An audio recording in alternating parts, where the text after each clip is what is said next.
హైదరాబాద్ నగరంలోని కబ్జాలపై రేవంత్ రెడ్డి ప్రభుత్వం ఉక్కుపాదం మోపుతోంది. ప్రభుత్వ ఆదేశాలతో ఆక్రమణలు తొలగించేందుకు హైడ్రా భారీ ఆపరేషన్ చేపట్టింది. ఒక్క రోజులోనే 4 ప్రభుత్వ స్థలాలను స్వాధీనం చేసుకుని కంచె వేసింది. ఈ స్థలాల మొత్తం విలువ 4117 కోట్లు.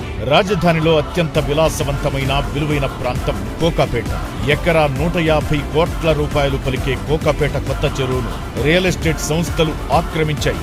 గోల్డ్ ఫిష్ కాలనీ పేరుతో ఏర్పాటు చేసిన సంస్థ చెరువు ఎఫ్టీఎల్ పరిధిలోని 1.09 ఎకరాలను ఆక్రమించింది. చెరువును పూడ్చి ఏకంగా గార్డెన్ వేసి ఆట స్థలాలుగా మార్చింది. ప్రజావాణిలో ఫిర్యాదు రావడంతో హైడ్రా కమిషనర్ రంగంలోకి దిగారు. వెంటనే ఆట స్థలాలను హైడ్రా తొలగించింది. ఎగువ భాగంలో 20 ఎకరాల్లో చెరువును ఆక్రమించి వివిధ సంస్థలు బహుళ అంతస్తులు నిర్మిస్తున్నాయి. ఆ భూమిలోని ఆక్రమణలు తొలగించి కంచె వేసింది. మొత్తం 22 ఎకరాల స్థలాన్ని హైడ్రా కాపాడింది. ఈ చెరువు స్థలం విలువ దాదాపు 3000 కోట్లు. ఐటీ కారిడార్ పరిధిలోని ఒక చెరువునే మాయం చేసేందుకు రియల్టర్లు ప్రయత్నం చేశారు. రంగారెడ్డి జిల్లా శేర్లింగంపల్లి మండలం ఖానామెట్ గ్రామ పరిధిలోని సర్వే నంబర్ 7లో ఈదులకుంట చెరువును ఎండబెట్టి కబ్జా చేశారు. భారీ భవనాలు నిర్మించేందుకు ప్రణాళికలు సిద్ధం చేస్తుండగా హైడ్రా పరిశీలించి చుట్టూ కంచె వేసింది. చెరువును మళ్లీ అభివృద్ధి చేస్తామని స్థానికులకు హామీ ఇచ్చింది. ఈ భూమి విలువ 600 కోట్లు.